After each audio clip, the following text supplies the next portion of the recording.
le titre de la conférence, c'est « Le parti politique, tout à fait indispensable, mais à réformer absolument ». Tout à fait indispensable, mais à réformer absolument. Donc, vous voyez d'emblée la thèse dans laquelle je me situe. Tout à fait indispensable. Je ne fais donc pas partie des personnes, il y en a, qui tirent à boulet rouge sur les partis politiques et qui développent d'autres choses, on va l'évoquer d'ailleurs, qui développent d'autres formes d'organisation, on va l'évoquer. Ce n'est pas mon approche. Par contre,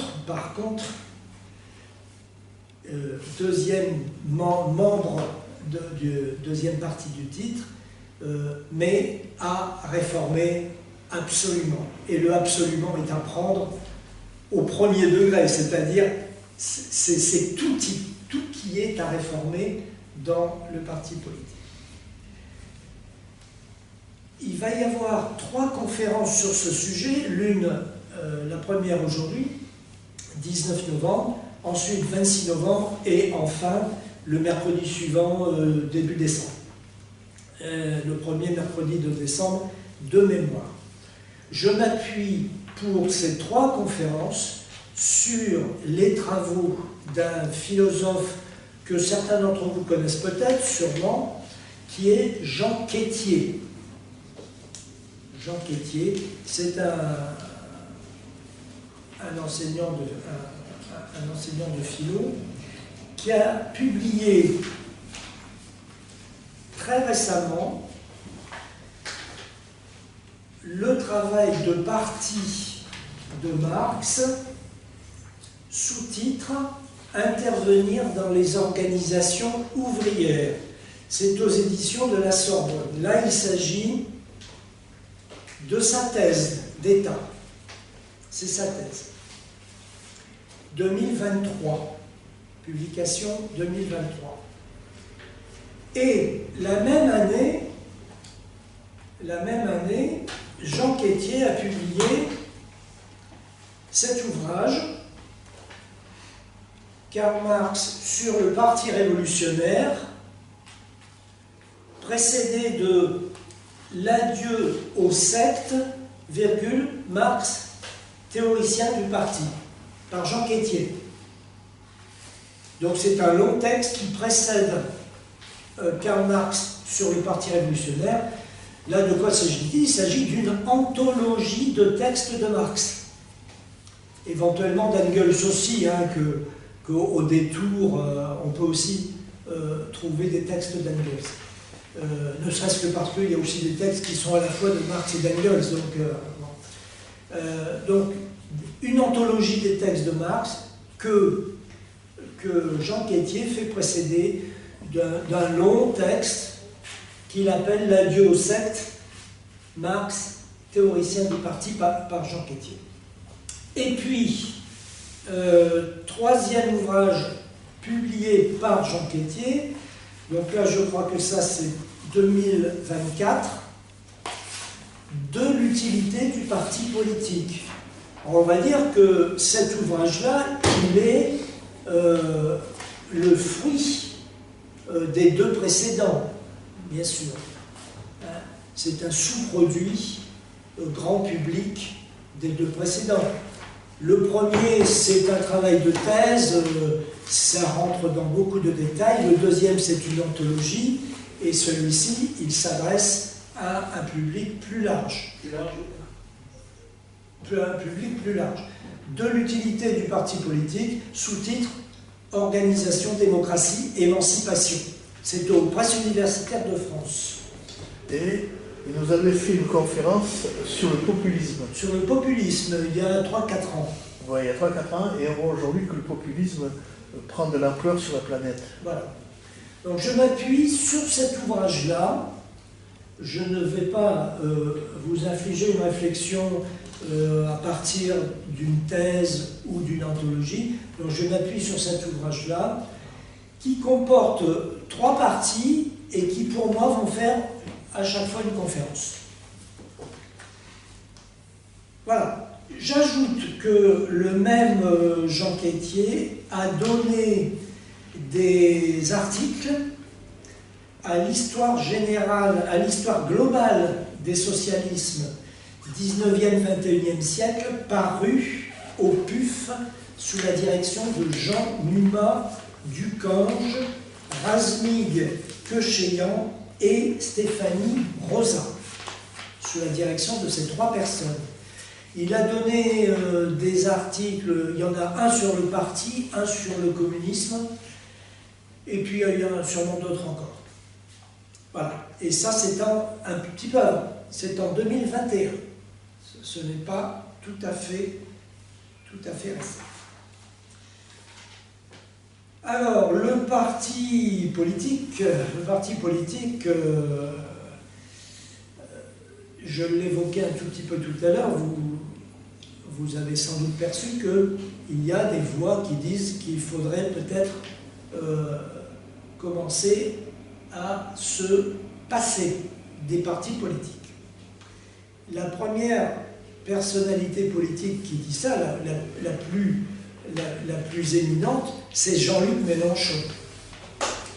Jean-Luc Mélenchon qui a créé la France, qui a créé le Front de gauche avant, avec d'autres, mais qui, pour lui en tout cas, a créé la France insoumise. Et la France insoumise, il la présente, moi je ne vais pas entrer dans ces détails-là, mais il la présente comme un mouvement, et non pas un parti, un mouvement. Et il est allé jusqu'à dire que c'était quelque chose de plus ou moins gazeux. Je vais évoquer un certain nombre de particularités du mouvement qu'il a créé. Il ne se cache pas de sa posture, Mélenchon. Par exemple, il dit « Je sais que ce n'est pas évident à comprendre pour les seniors de la politique, les seniors, on se sent visés, hein, bien sûr, qui trimballent leur vieux scénario des années 1960, vraiment on se sent visé, mais le but du mouvement La France Insoumise n'est pas d'être démocratique, mais collectif. » Voilà. Ce sont des fortes paroles quand même, hein. Il faut oser le dire.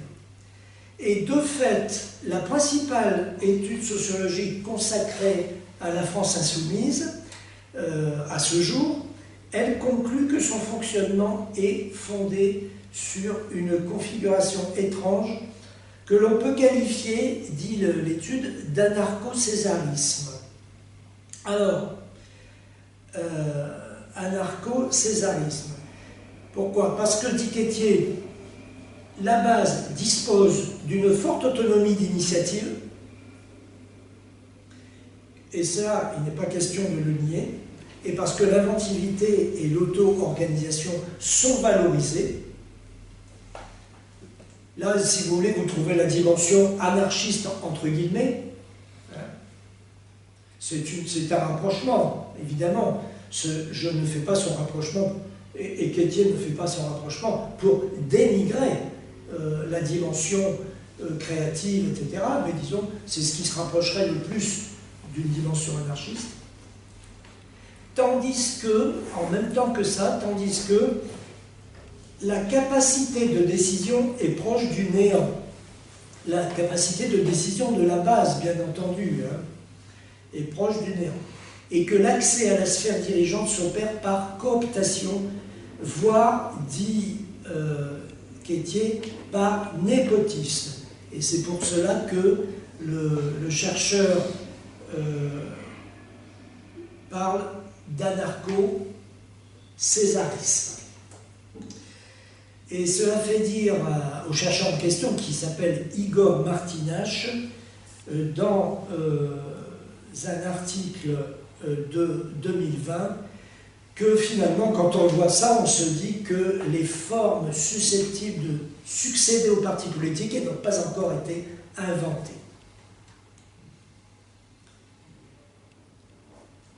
Quétier, quant à lui, il pose la question, est-ce que le parti a toujours tort? Est-ce que la forme parti a toujours tort? Et tout de suite, il nous annonce, je le disais aussi, reprenant ce faisant la thèse de Quétier, et tout de suite, il nous annonce que sa réponse va être négative. Il n'a pas toujours tort.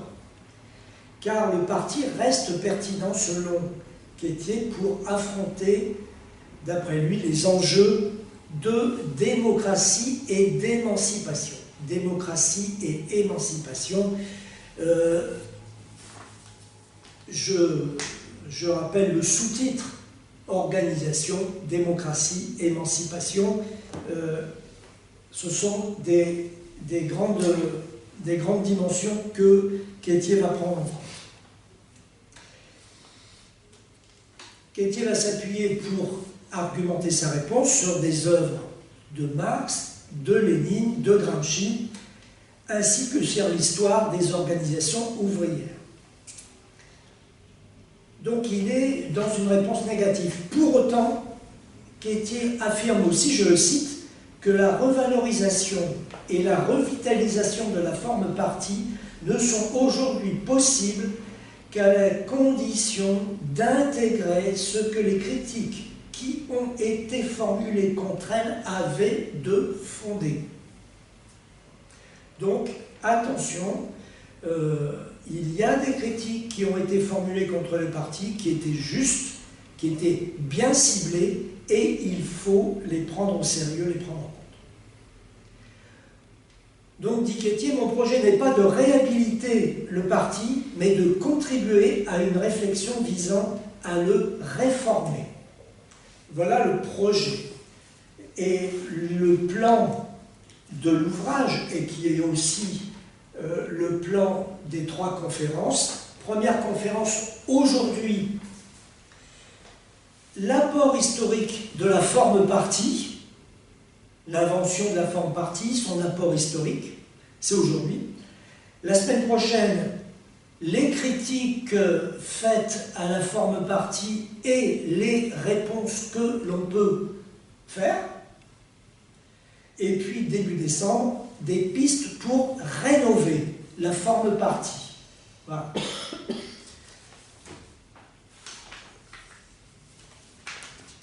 Je continue, j'entre dans mon sujet.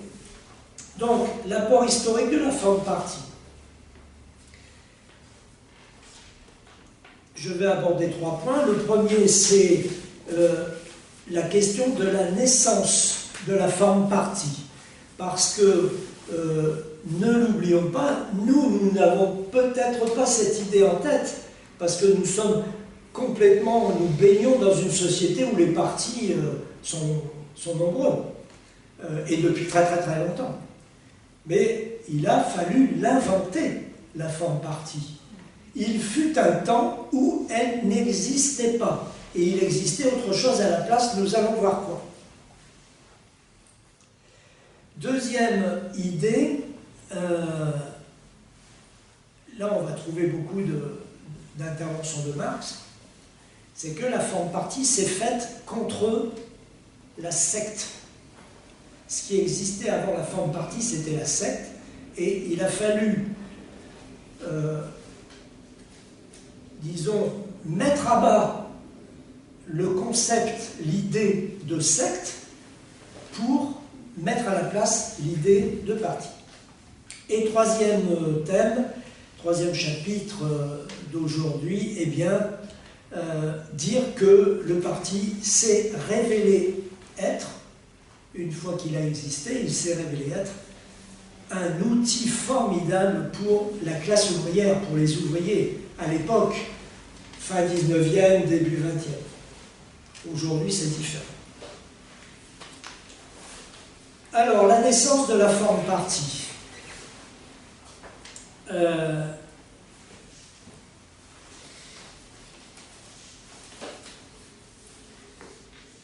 Évidemment, je reviens sur l'idée que je déblaye devant mon chemin.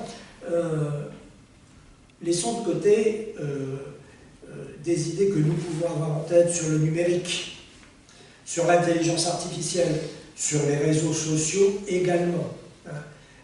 elles sont là, elles nous entêtent, mais essayons de réfléchir à ce sujet en laissant un instant de côté ces questions-là, qui sont importantes, mais il faut distinguer ce qui doit être. La première chose sur laquelle je voudrais insister, c'est sur le fait que donc la forme partie, ça a été une innovation sociale.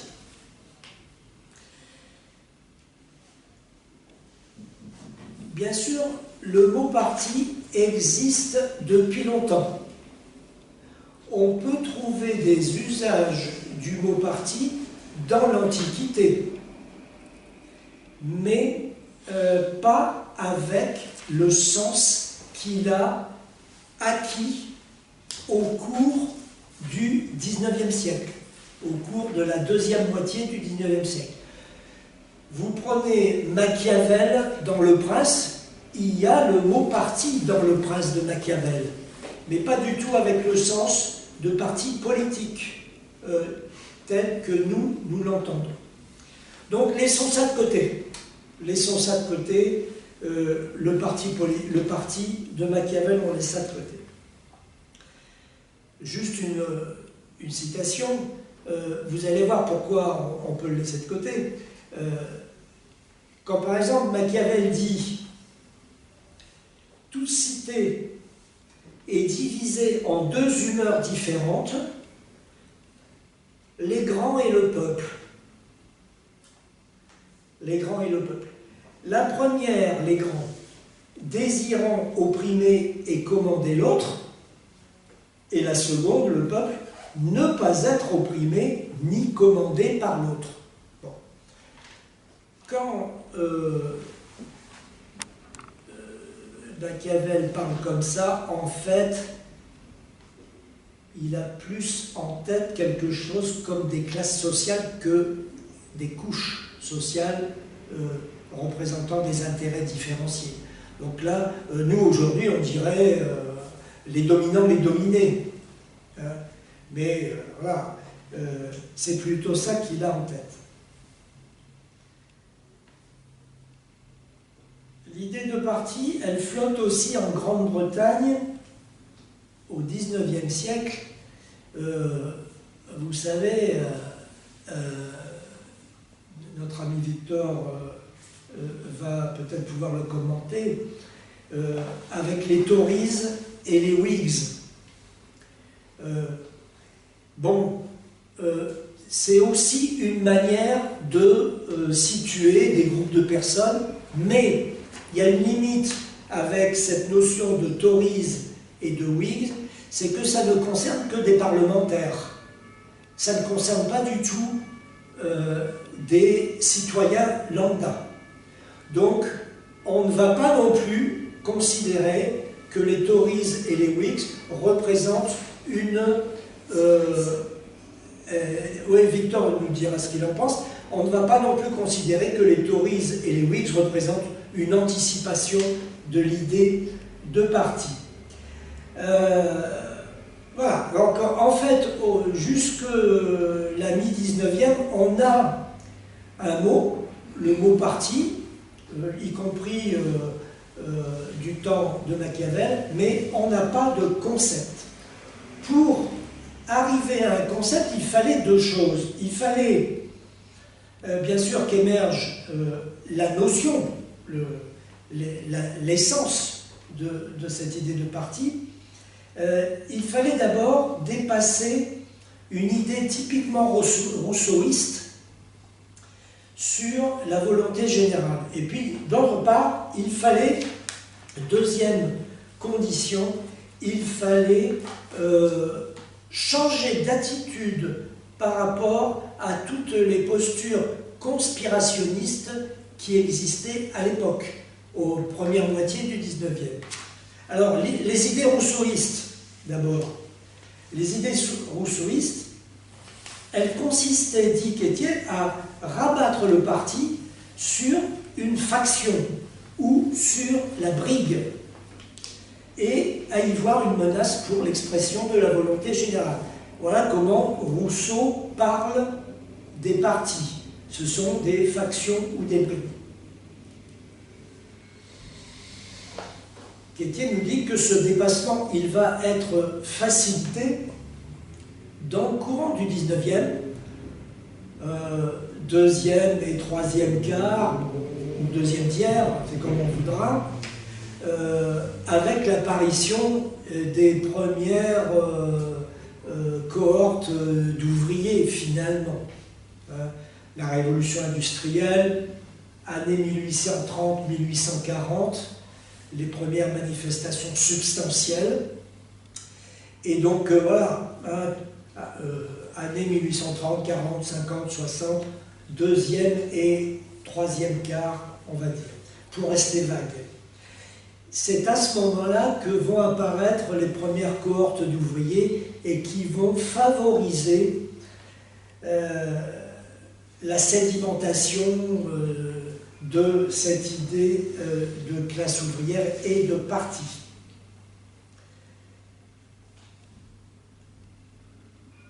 Plus les années vont passer, plus cela va prendre de l'importance parce que plus aussi va s'imposer l'idée que la classe ouvrière, elle est exploitée et qu'elle représente la classe exploitée par excellence. Et que finalement, s'attaquer à cette exploitation de la classe ouvrière, en fin de compte, c'est s'attaquer à toute exploitation, à toute forme d'exploitation. Il y a, quelque part, il y a l'idée que la classe ouvrière est porteuse d'une certaine universalité de l'exploitation en tant que classe. Par exemple, voilà comment Marx parle en 1844 dans les Annales franco-allemandes.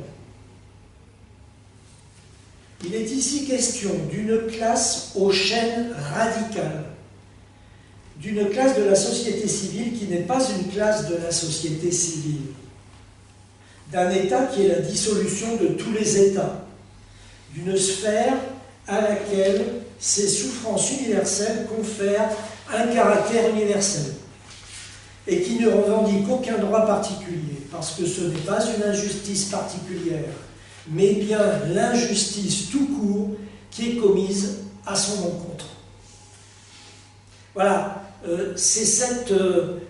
bon là c'est le verbe marxien bien sûr,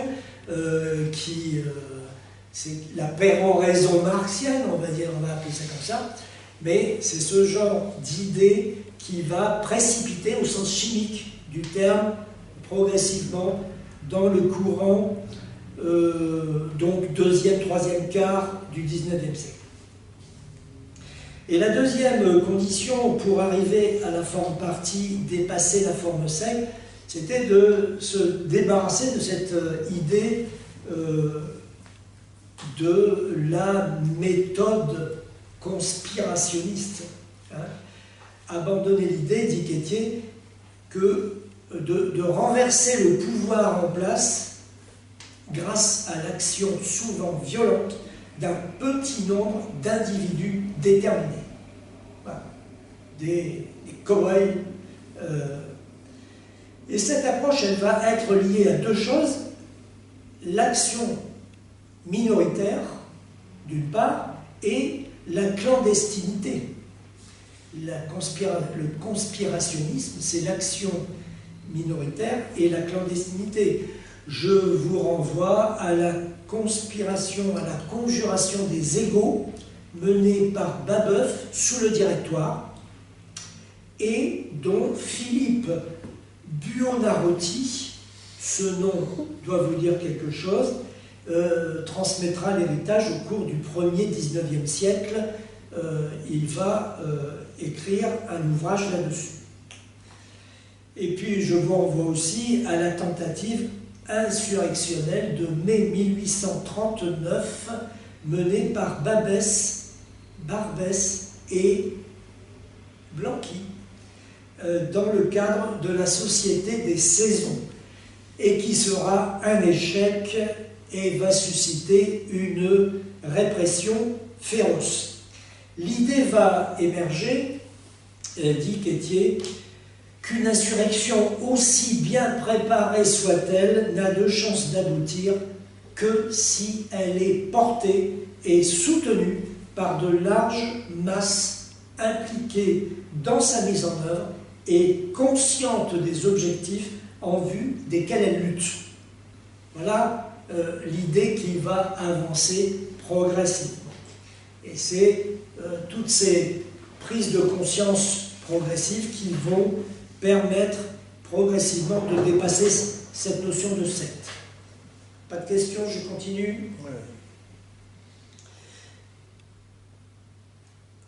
Donc, dépasser la secte, donc il faut chercher quelque chose qui est un lieu d'exercice démocratique.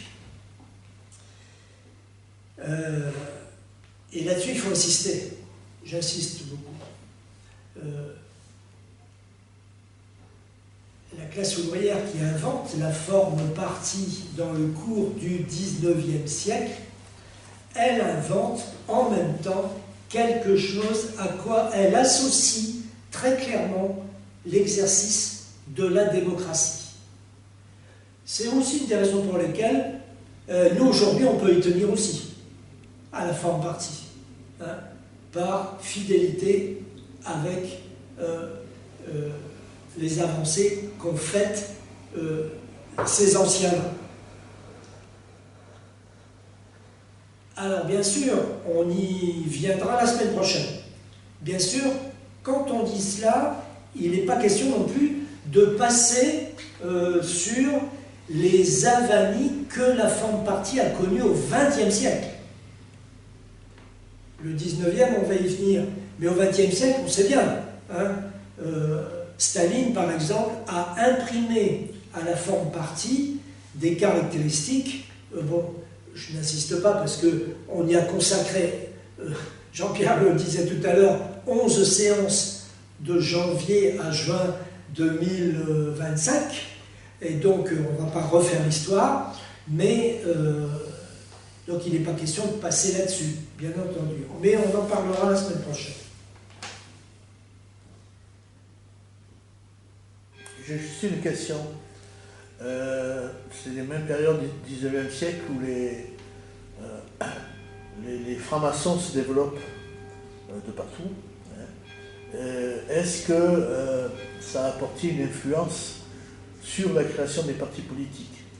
En sachant qu'aujourd'hui, j'en connais, y compris dans la mairie de Nice et d'autres, qu'ils ont, c'est des francs-macs, hein. Il y a une coordination entre eux, ils ont des sujets sur la société, et j'ai connu un temps où plusieurs membres des francs-maçons dans le département appartenaient à différents partis. D'accord. Alors, écoute, je vais te dire non. Pourquoi non? Parce que, mais ça nous le verrons début décembre. Hein. Donc, mais j'anticipe, je vais fermer rapidement la parenthèse. Pourquoi? Parce que, pourquoi non? Pourquoi les francs-macs ne sont pas une préfiguration ou bien n'ont pas été susceptibles d'influer? C'est parce que on va voir que le parti, la forme parti, elle doit répondre à quelques caractéristiques fortes.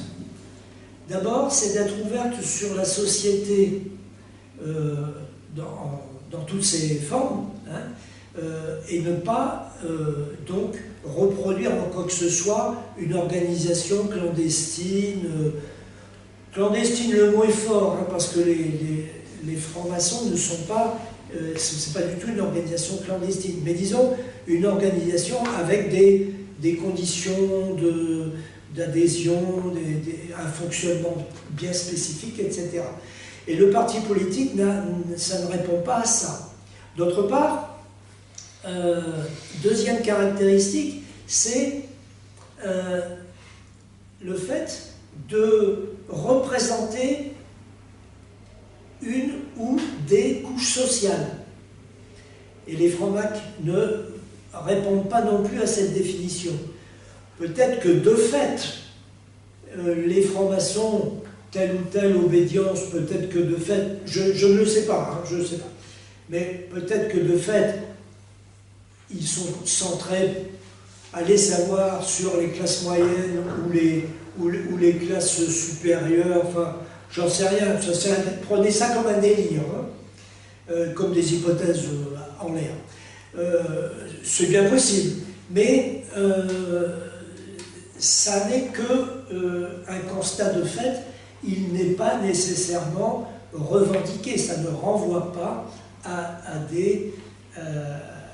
un projet de la part des Francs-maçons. Et puis la troisième caractéristique qu'il faut mentionner, c'est que le parti, alors là je vais préciser les partis ouvriers, je précise les partis ouvriers, peut-être moins les partis conservateurs ou de droite, eh bien les partis ouvriers, il y a dès le départ, moins maintenant, mais dès le départ, il y a une dimension internationale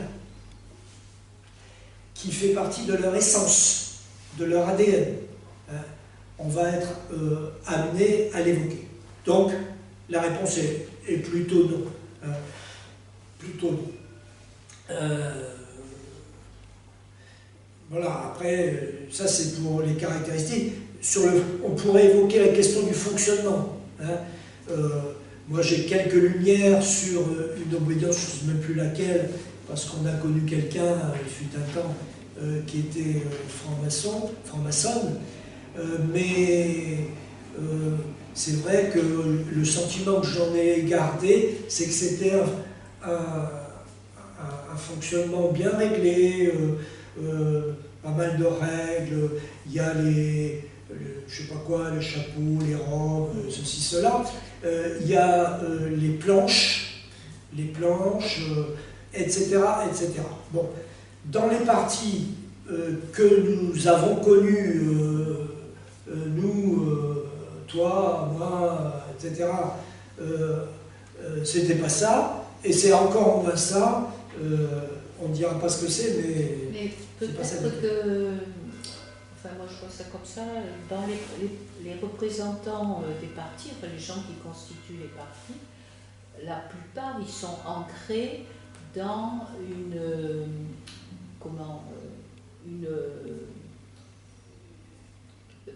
je cherche mon mot, mais une activité particulière, ouvrière, voilà, et où ils sont soutenus dans le même parti par des intellos qui sont attentifs aux réalités du monde ouvrier, etc. D'où émergent ces partis. Ouais. Alors que dans d'autres partis, comme tu disais, plus de droite ou plus conservateur, c'est pas du tout cette extraction sociale et d'activité. Non. Enfin, moi je vois ça comme ça, mais non. Non. Alors, petite parenthèse qu'on va refermer rapidement aussi. Il faut dire aussi qu'en ce qui concerne les partis conservateurs, partis de droite, chacun retiendra l'appellation qui lui convient le mieux. En général, il y a un culte du chef. Qu'en principe, il ne devrait pas y avoir dans les partis ouvriers. Je prends la précaution de le dire en principe parce que nous savons tous bien que ce n'est pas forcément ce que nous avons observé, bien entendu. Même aujourd'hui, on peut quelquefois être surpris par, on ne va pas dire le culte du chef, mais par la visibilité du chef dans certains partis de gauche. Bien sûr, je parle des partis de gauche, une très grande visibilité, y compris le Parti communiste français, bien entendu. Bon, et tout ça peut être évidemment sujet à débat. Mais quand les partis de gauche pratiquent comme ça, ils sont en contradiction avec leur nature, leur ADN. quand les partis de droite pratiquent comme ça, je dirais qu'eux, ils sont raccords avec leur ADN politique. Je distingue les deux positions, les deux situations. Voilà, donc il y a le culte du chef, et puis je vais évoquer d'ailleurs cette affaire du culte du chef dans un petit moment. Voilà, donc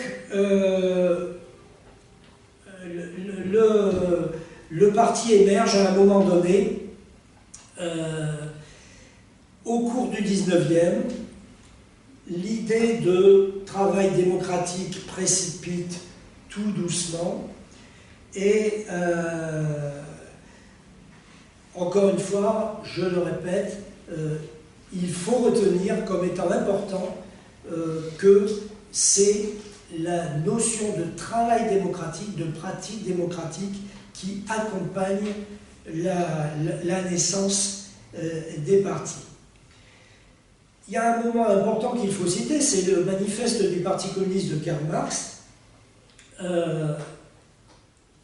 manifeste du Parti communiste, parti. Bon. Là, Karl Marx, il anticipe un tout petit peu, puisque des partis, il n'y en a point encore. Hein? Il n'existe pas encore. Voilà, mais il intitule quand même son manifeste, manifeste du Parti communiste. Quels sont les attributs qu'il donne, qu'il indique, qu'il mentionne pour les partis? Des statuts définissant un certain nombre de règles collectives. La tenue de congrès réguliers. Et l'élection des dirigeants par les adhérents. Chacune de ces trois règles est une innovation totale en 1848. C'est bien vu ça, hein? Innovation totale en 1848. Ben, c'était une nécessité parce qu'il n'y avait pas de structure, il y avait beaucoup de mouvements anarchistes, anarcho-syndicalistes, et donc chacun faisait un peu ce qu'il voulait. Donc après la Révolution française, hein, il y a eu, bien sûr. Et il n'y avait aucune organisation bien structurée qui existait. Bien sûr. Donc, j'insiste une fois de plus, ça c'est une invention des forces ouvrières, hein, de la classe ouvrière. La classe ouvrière en 1848, elle est encore un peu chétive, hein, mais c'est une invention du parti ouvrier. C'est justement cette invention qui a été dévoyée, piétinée par les pratiques des partis de gauche au XXe siècle, et encore aujourd'hui.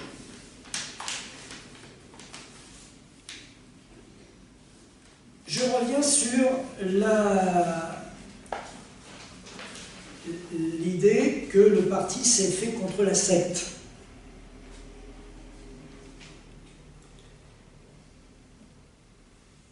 Parce que je ne veux pas non plus rabattre le parti sur des règles, comme le fait Marx non plus. Hein, congrès, règles collectives, congrès, etc. L'élection des dirigeants. Il faut aussi un horizon normatif, un horizon de normes, des idéaux. Et donc, Marx, il tient beaucoup à distinguer les deux. C'est pour ça qu'il tient à distinguer les deux, le parti et la secte. Son idée, ajoute Quétier, c'est d'aider, à travers la notion de parti, la classe ouvrière à s'engager sur de bons rails et à se prémunir contre les écueils auxquels elle allait immanquablement être confrontée. Et les écueils, quels sont-ils? Eh bien, c'est le culte du chef. Je l'ai évoqué très rapidement tout à l'heure, je vais y revenir. Le deuxième, c'est un rapport irrationnel à l'activité politique. Et le troisième, c'est l'artificialité et l'extériorité de l'activité du parti, de la secte ou du parti. Là, en l'occurrence, plutôt de la secte. Je reviens sur ces 3 points. Le culte du chef, c'est celui qui consiste à remettre son destin entre les mains d'un dirigeant charismatique dont la fonction serait de guider les masses et de penser à leur place. La France insoumise, elle répond quelque part à tout ou partie de cette définition. Et Macron aussi. Macron aussi. Redire la définition, tu peux redire la définition? Oui. Remettre son destin entre les mains d'un dirigeant charismatique dont la fonction serait de guider les masses et de penser à leur place. Tu vois Penser à leur place. Oui, évidemment, Macron, Renaissance et tutti quanti, bien entendu. Parce que ce n'est pas des partis, c'est des mouvements comme la France Insoumise. Il y a un chef, Voilà. mais il n'y a pas de structure comme les autres. Même le Rassemblement national, il est structuré, hein, il y a une instance dirigeante avec un chef, mais avec des sortes de bureaux politiques, comités. Bien sûr. Donc il y a tout ça, donc il y a des structures de partis politiques où même le chef ne fait pas ce qu'il veut. Non, Ce qu'il veut, pas ce qu'il veut. c'est qu'il y a des gens nommés, élus, qui dirigent ces partis. On trouve toujours sur son chemin, dans un parti politique quel qu'il soit, une structure quelconque qu'il va falloir convaincre. Même si quelquefois ces structures sont toutes prêtes à se laisser convaincre, ça c'est vrai, et nous en connaissons, mais là on est dans la perversion du fonctionnement du parti politique quand une instance, un conseil départemental fonctionne de telle manière que le chef arrive, il dit quelque chose et le conseil est tout de suite d'accord. Il ne discute pas et il acquiesce. Bon, là, on est dans une dérive. Donc, le culte du chef, c'est le premier écueil. Et Marx, lui, il veut rompre avec toute forme de confiance aveugle. Il ne veut pas que le chef soit considéré a priori comme le porteur de la bonne parole. Par exemple, en 1847, Marx exige que soit enlevé des statuts de la Ligue des communistes, je cite, « tout ce qui aurait pu être favorable à la croyance superstitieuse en une autorité ». Voilà, position de Marx. Et Quétier, mon auteur, que je suis, souligne que cette tendance à maintenir les membres de l'organisation dans une situation de minorité intellectuelle et politique est aux yeux de Marx une des caractéristiques les plus problématiques de la logique sectaire. Elle renforce les mécanismes de domination sociale et entrave l'activité autonome des masses qui se situe au cœur du combat communiste. Au contraire, dit Marx, il faut apprendre à l'ouvrier, je cite, dès sa plus tendre enfance, à marcher tout seul. Fermez les guillemets. Bon, voilà, pour Marx, la vitalité du parti politique, elle ne vient pas tant du chef que du collectif, en réalité, pour Marx. Et dans cet ouvrage-là, dans son travail de thèse, Jean Quétier explique bien les combats que mène Marx pour que, par exemple, l'AIT, l'Association internationale des travailleurs, fondée en 1868, pour que l'AIT, justement, elle soit un lieu où on discute, de toutes les idées en présence, où la diversité des opinions se confrontent. Hein, et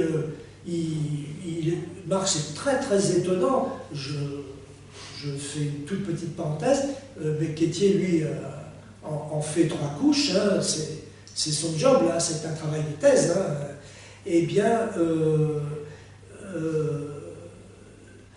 Marx exige que tout le monde puisse s'exprimer, les proudhoniens, les anarchistes, enfin, etc. etc.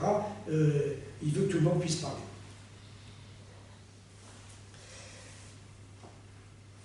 Le deuxième écueil, c'est un rapport irrationnel à l'activité politique.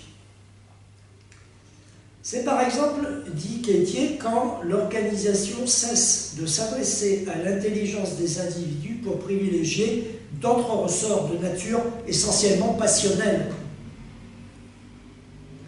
Les passions. Et là, la propagande est fortement concernée. Préférer le discours rationnel au prêche. Il faut préférer le discours rationnel au prêche. Il faut préférer la posture de dirigeant à celle de prophète.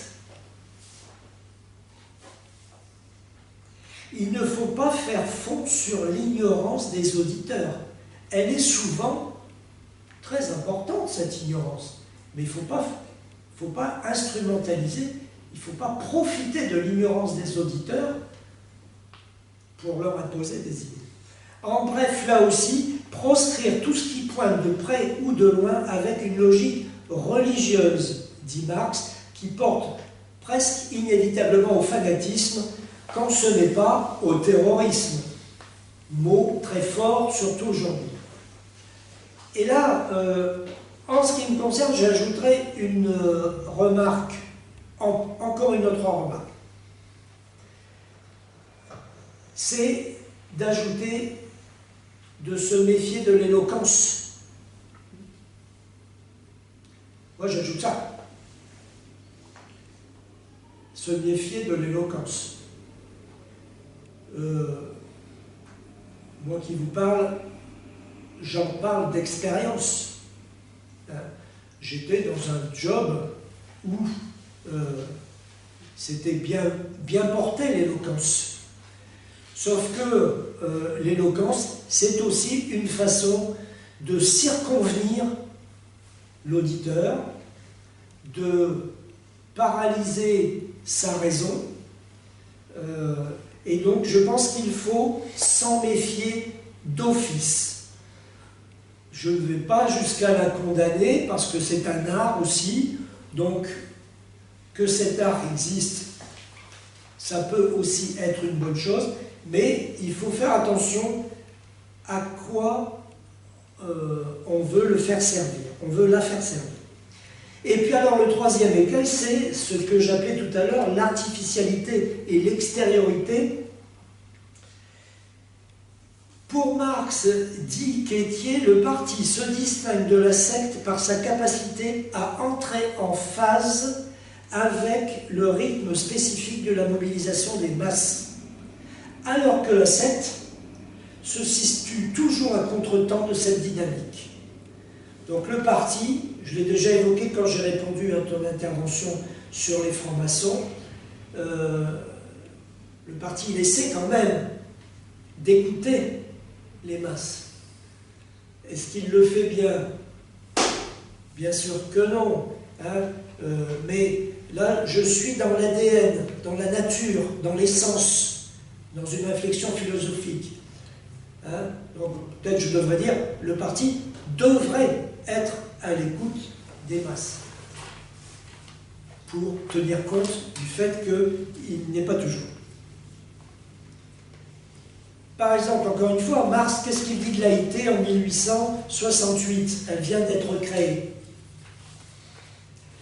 Il dit que sa force résidait précisément dans le fait qu'elle n'était pas le fruit d'un projet forgé par un chef de secte sur la base d'une doctrine préexistante, mais qu'elle était au contraire née spontanément de la mobilisation du prolétariat international, comme une expression des contradictions propres à la société bourgeoise moderne.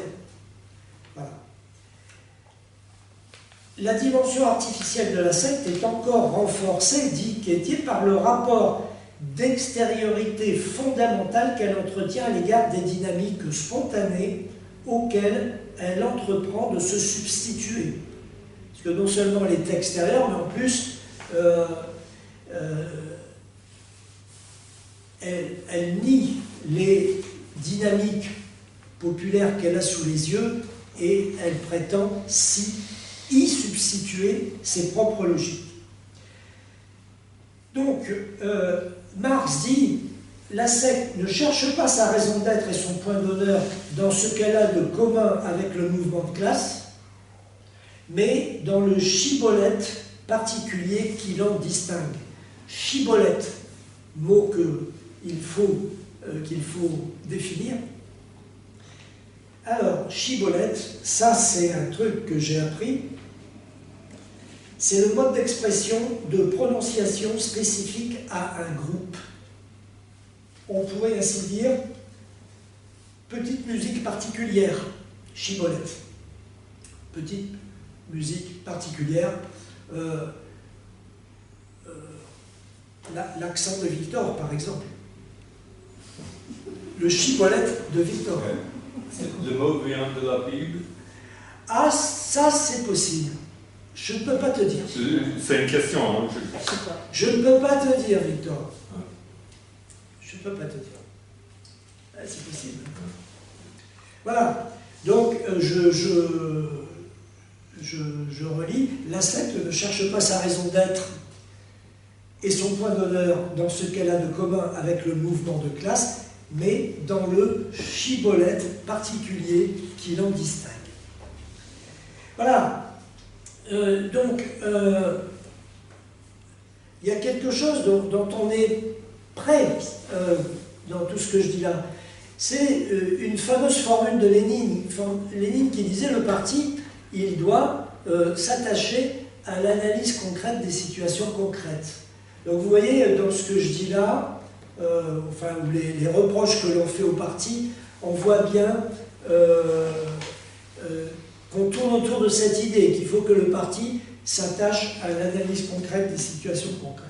Faire confiance aux masses dans leur capacité à prendre leurs affaires en main. Parce que le cœur de ça, c'est au fond l'exploitation des gens qui se regroupent, enfin moi je vois ça comme ça, parce qu'ils embarquent de la même façon, si j'ose dire. Et à ce moment-là, ils en parlent et de leur lutte et de tout ça. Quoi. Et ils cherchent le sens, le pourquoi. Voilà. Le pourquoi du comment. Voilà. Mais au XIXe siècle, il y avait les organisations syndicales qui se sont créées. C'était des groupes, c'est des groupes. Mais à un moment donné, il y avait une impuissance face aux décisions politiques. Parce que à la Révolution française, il y a quand même, il y avait l'Assemblée nationale, il y avait des députés, etc., qui prenaient des décisions. Donc, il y avait des mouvements sociaux, mais qui ne pouvaient pas assez influencer ces directions nationales. Donc, il y avait une nécessité à un moment donné de la création d'un parti, de pouvoir présenter des candidats à la députation. Oui, alors, de remarques, donc, pendant des décennies, il ne va même pas pouvoir y avoir de syndicats puisqu'ils vont être interdits. C'est Napoléon III qui prend les mesures dans la deuxième décennie de son empire, année 1865, 66 par là, qui commence à autoriser l'activité syndicale. Sous pression, bien entendu, hein, il y a déjà des choses qui est liée, bien entendu, avec l'industrialisation de nos sociétés. Voilà, c'est cette pression-là. C'est cette pression-là. Voilà. Et puis, voilà, il va y avoir progressivement des syndicats qui vont émerger. troisième chapitre, pour terminer cette intervention, donc, c'est l'idée que je disais tout à l'heure, à savoir que les partis vont se révéler être un atout pour le monde du travail.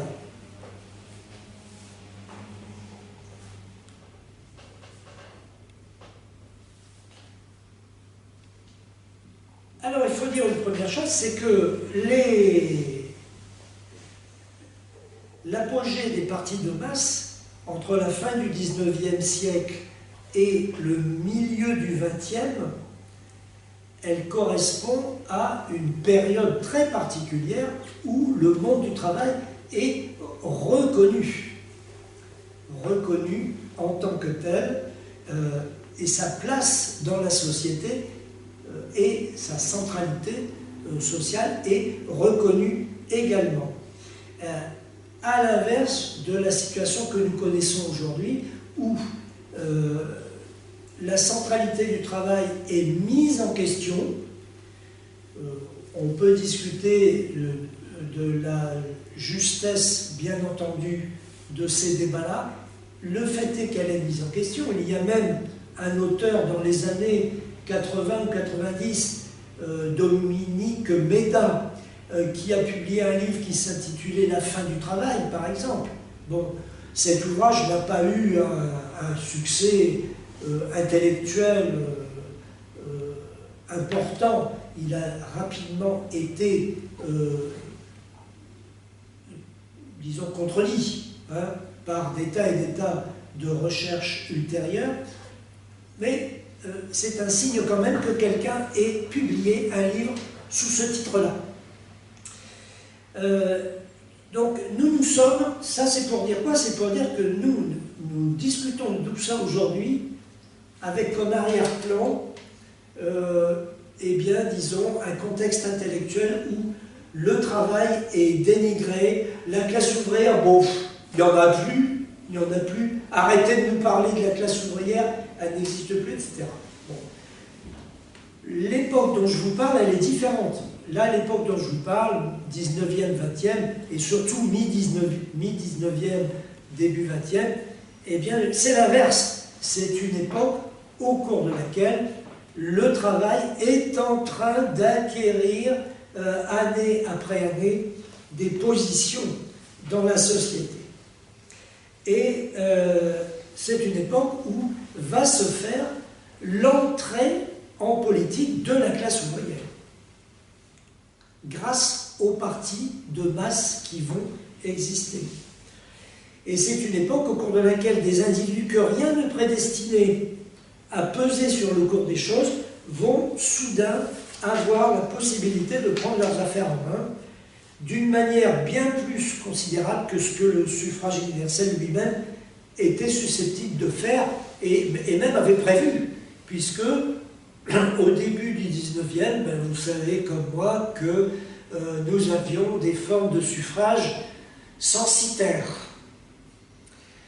Pour voter, il fallait avoir non pas une feuille de paie, mais disons, une identité fiscale bien consistante. Il fallait payer, je ne sais quelle somme d'impôts pour pouvoir voter. C'était la dictature de la bourgeoisie. Et voilà. Face à la dictature du prolétariat. Et voilà. Bon, mais l'invention de ces partis, 1863-1869, retenez ces deux dates-là. 1863, c'est la création en Allemagne de l'ADAV, A-D-A-V, Association Générale des Travailleurs Allemands. Donc, ADAV, Allgemeine Deutscher Arbeiterverein. À la louche, en tout cas, je vous rends compte des initiales. Allgemeine Deutscher Arbeiterverein. Et 1869, le SDAP, donc là c'est Sozialistische Deutsche Arbeiterpartei, SDAP. 1863-1869, voilà les deux premiers partis de la classe ouvrière. Ensuite, oui. Quelles sont leurs distinctions? Leur distinction, c'est qu'il y a une distinction par rapport aux animateurs, aux dirigeants de ces partis. L'un d'entre eux est dirigé par Lassalle. Je vais essayer de vous le trouver, si je le trouve. Ah oui, c'est dans la fiche de l'histoire globale des socialismes. Je vais vous trouver ça. L'ANAV, elle est fondée par Ferdinand Lassalle, qui a aussi été un protagoniste de la Révolution de 1848. Et le SDAP, il est animé par Wilhelm Liebknecht, connu, et Auguste Bebel, connu aussi, je pense. Oui. Hein? Voilà, 1869. On l'appelait aussi le SDAP, on l'a aussi appelé à l'époque le parti d'Eisenach, parce qu'il a été fondé en 1869 dans la ville, le congrès se passait à Eisenach. Voilà. Ça, ce sont des informations que vous trouverez dans la fiche que Quétier a donnée à l'histoire globale des socialistes. J'en profite pour vous dire que cette fiche, qui est très bien foutue, hein, et il y en a d'autres, vous pouvez vous la procurer séparément. Vous n'êtes pas obligé d'acquérir l'histoire globale des socialismes, qui est un gros paquet. Vous pouvez vous procurer la fiche partie dans l'histoire globale sur le site kern.info. Vous connaissez? Vous connaissez? Oui. Kern, C-A-I-R. C-A-I-R-N.info. Ok? Là, je sais pas, 3-4 euros. Hein. Un truc comme ça. Peut-être 2, 3, 4 euros. Alors, l'entrée en politique, c'est comment dire, les ouvriers, le parti de la classe ouvrière qui acquiert un rôle, qui conquiert un rôle, et puis le parti, eh bien, il va former des travailleurs et des travailleuses.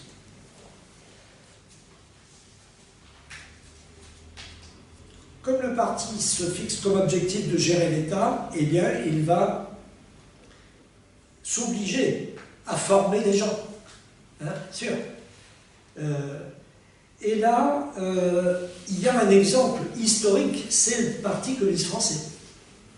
Exemple historique. Donc le Parti communiste français à partir de 1920, bien entendu. Hein.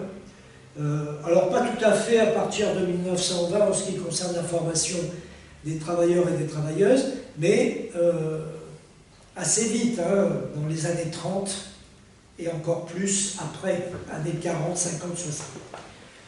Et il y a un dirigeant communiste qui va attacher son nom à ça, la formation des militants communistes, c'est Maurice Thorez, qui dirige le parti de au moins 30 ans. Au moins 30 ans.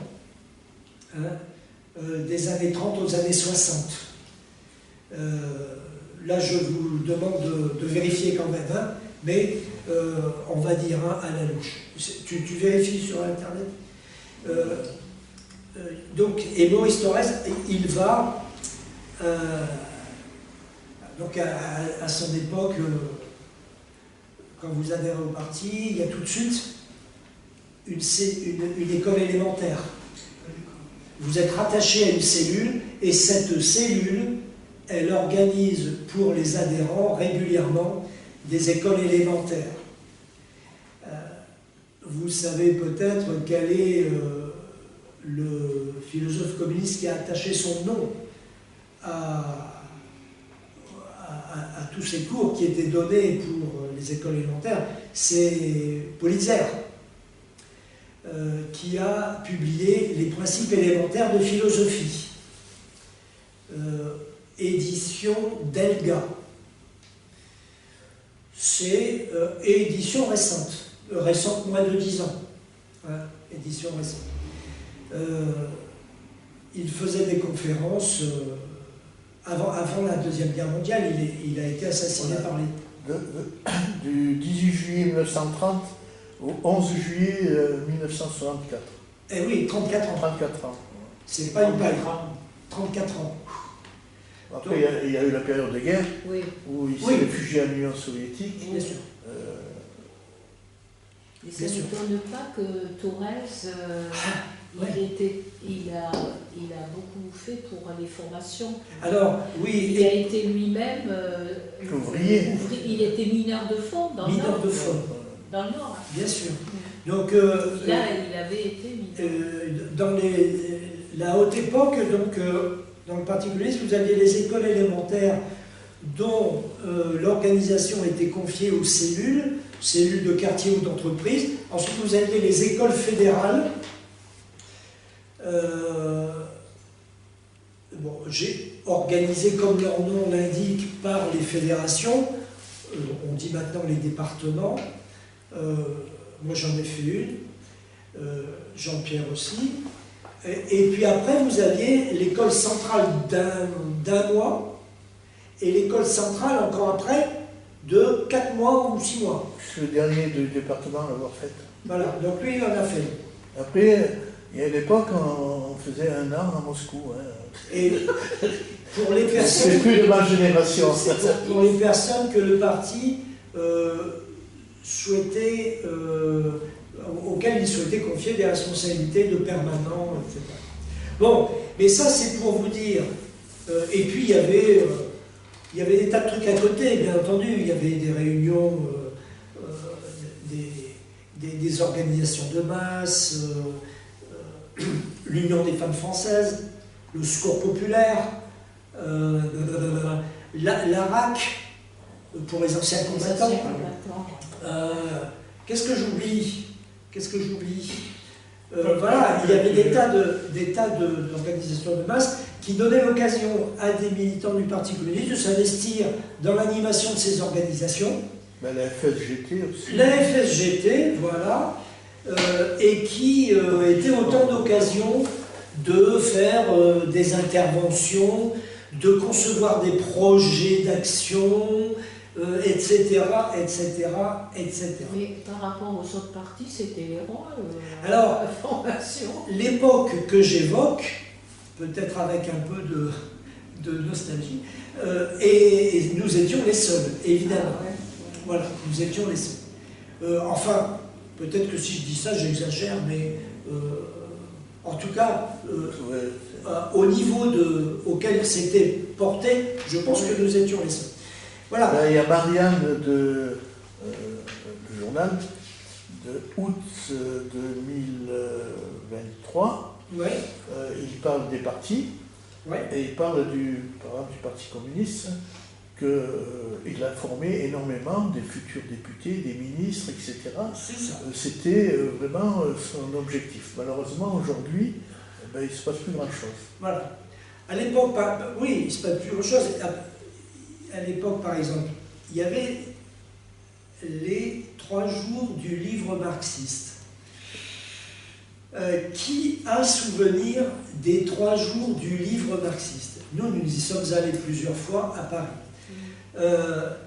Pendant un week-end, vendredi, samedi, dimanche, le PCF organisait un grand raout, je ne sais plus où il faisait ça, et je ne m'en souviens plus, et donc on avait toute la littérature communiste, des éditions sociales, des éditions du Progrès de Moscou, époque, parce que c'était aussi l'époque stalinienne, hein, évidemment, et puis toutes les maisons d'édition amies du PCF de l'époque, etc.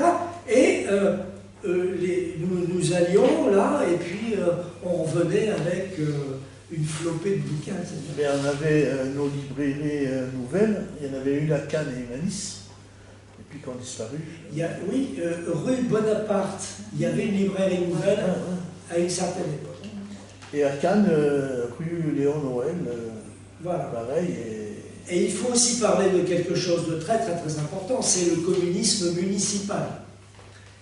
À une certaine époque, évidemment là, nostalgie encore, mais j'assume, à une certaine époque, vous aviez des tas et des tas de municipalités communistes, beaucoup même de grandes municipalités communistes, et vous aviez des politiques municipales qui étaient conduites, qui se revendiquaient d'un certain esprit, hein, d'éducation populaire, etc., etc.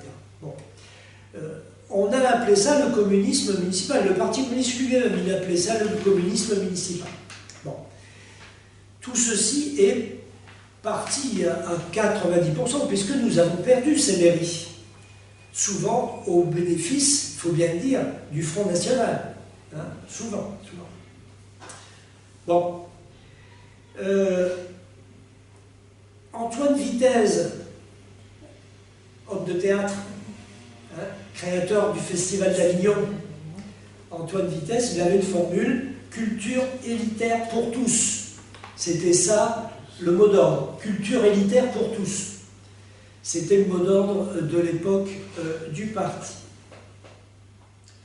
Dernière idée pour terminer cette présentation, c'est le fait que le parti permet d'ancrer la mobilisation populaire sur le temps long. Pourquoi? Parce que l'existence même du parti favorise ou représente une force stabilisatrice, mais dans un sens positif, c'est-à-dire pas stabilisatrice au sens où ça stabilise l'immobilité, c'est pas ça du tout, c'est où ça stabilise, où ça régularise l'avancée vers quelque chose. Hein, l'élan, où ça stabilise l'élan donné à un certain nombre de chantiers, d'idées, de projets, etc. Donc ce n'est pas du tout l'idée d'immobilisme. Voilà. Et puis, la forme partie, eh bien, je termine là-dessus, elle offre un cadre relativement impersonnel qui échappe en partie à la variabilité des individus, pour autant que les effectifs soient au rendez-vous. Là aussi, il faut bien le dire, je suis souvent amené à apporter des bémols à ce que je dis, mais là aussi, tout ça, c'est une époque qui est derrière nous, évidemment. Donc, le parti, c'est un cadre qui rassemble pas mal de gens, pas mal de militants, de camarades, et cela permet que quand un militant s'en va, pour une raison ou pour une autre, promotion professionnelle ou je ne sais quoi, eh bien, parfois, le parti va le remplacer. Hein, il va le remplacer. Et bon, voilà. Donc, on pourrait résumer les choses, dit Quétier, de ce point de vue, en disant qu'au sein d'un parti, les individus passent, mais les fonctions demeurent. Hein, mais à condition, évidemment, que les effectifs permettent cette rotation. Voilà le portrait ou le panorama que je souhaitais vous proposer pour aujourd'hui. C'est-à-dire, vous voyez, je navigue en permanence entre le rappel des forces, de la force de l'idée de forme parti, le rappel de sa force, et eh bien, la reconnaissance obligée. Hein, je suis bien obligé de reconnaître que tout ça est derrière nous. Bon. Mais, bon, on va y revenir la semaine prochaine. On va pas tourner autour du pot. Hein. Les critiques de la forme partie, on va y revenir la semaine prochaine et on va y répondre aussi. Hein. Mais bon, je maintiens que il faut regarder la réalité en face. Hein.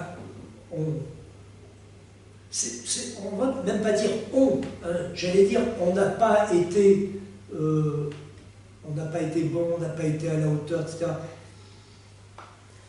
Non, cette formule ne me paraît pas bonne. Parce que je pense que derrière ça, il y a aussi des effets de systèmes sociaux. C'est pas pour nous trouver des excuses. Hein. Et enfin, quand même, toutes les évolutions que nous avons connues, nous qui sommes nés dans les années 40, l'individualisme, le néolibéralisme, le marché roi, quoi d'autre, le capitalisme, enfin, tout, je ne sais pas ce qu'il faudrait encore retrouver. Bon, là aussi, ce serait une conférence à faire. Mais, je veux dire, tout ce que nous avons connu, c'est ça aussi qui a délité la forme partie. C'est pas forcément, il ne faudrait pas exagérer, c'est pas forcément la faute du PCF, par exemple, s'il est rendu là où il est rendu. Oui. Pas nécessairement. Ce qu'il y a, c'est que, bon là, tu as mis les faits sur le PC, là, mais les autres parties, ça serait intéressant de voir qu'ils sont en décapilotade aussi. Alors, bien sûr. Moi j'ai mon mot là-dessus, c'est que il y a eu la déception, mais de partout. Mettons, prenons l'exemple de l'Europe. Il y a la déception, il y a le populisme qui s'est développé. Donc ce qui s'est passé, c'est que on n'a plus eu confiance aux partis, parce que on voit l'exemple, je disais, Macron, il a fait tout ce qu'il fallait pour éclater aussi bien les partis de droite que de gauche. SO2A, il rassemblait tout le monde. On a vu Mélenchon, pareil, faire un mouvement, pas un parti politique. Parce qu'un parti politique, il y a une structure et donc les décisions, il ne peut pas décider tout seul, il peut être contesté. Donc ça c'est une partie. Mais moi, je suis aussi pour que les partis de droite se structurent, parce que regardez, à gauche, on se dispute, mais à droite, c'est pareil, c'est la pagaille complète. Et donc, la nécessité d'un parti structuré, au moins, on a un reflet de la société pour sa gestion, bon, tendance de droite ou de gauche, mais bien structuré, pas... Là c'est quand même l'anarchie. Là, ce qu'on vit avec l'Assemblée nationale, bon, maintenant, le Sénat qui remet tout en cause, bon, vous savez que la Constitution française fait que le Sénat va remettre en cause la retraite et tout, mais c'est l'Assemblée nationale, en dernier ressort, qui a son mot à dire et son veto. Mais tout ça, ça déstabilise, et ça déstabilise pour tous les citoyens la nécessité d'avoir un parti. Ça sert à quoi? Quand on voit ce qui se passe aujourd'hui, et les chamailleries au sein même des partis, on a vu Mélenchon virer des bons militants qui sont passés chez les écolos, mais on a vu chez tout le monde, chez le Parti communiste, pareil, il y a des alternatifs qui représentent quand même 20% des adhérents du Parti communiste qui ne partagent pas tout à fait les idées de la direction nationale. Donc, vous voyez un peu dans quoi on est. Alors, j'espère, bon, tu vas en parler dans les prochains... Oui. Mais on vit une période qui est... c'est pour ça que moi, pas seulement, je suis engagé politiquement, bien entendu, mais je suis pour que même les autres partis se structurent comme il était avant, même que ça devienne... Ce sont des adversaires, mais on a besoin de... Parce qu'il y a une réflexion collective, même des gens de droite. Moi, j'ai été surpris quand il faut qu'on puisse se parler. Que le sénateur, avec Fabien Gay, a interrogé les patrons des multinationales qui ont touché 211 milliards. Et on a vu tous les deux, communistes LR, dire, voilà, ça ne peut plus aller. On donne de l'argent et on n'a pas de justificatif. Donc, c'est la nécessité de partis politiques. Je pense donc qu'on se verra, c'est la semaine prochaine. Oui, la semaine prochaine. Donc, la semaine prochaine, je vais revenir sur les critiques faites à la forme parti. Et je vais organiser mon intervention de la manière suivante.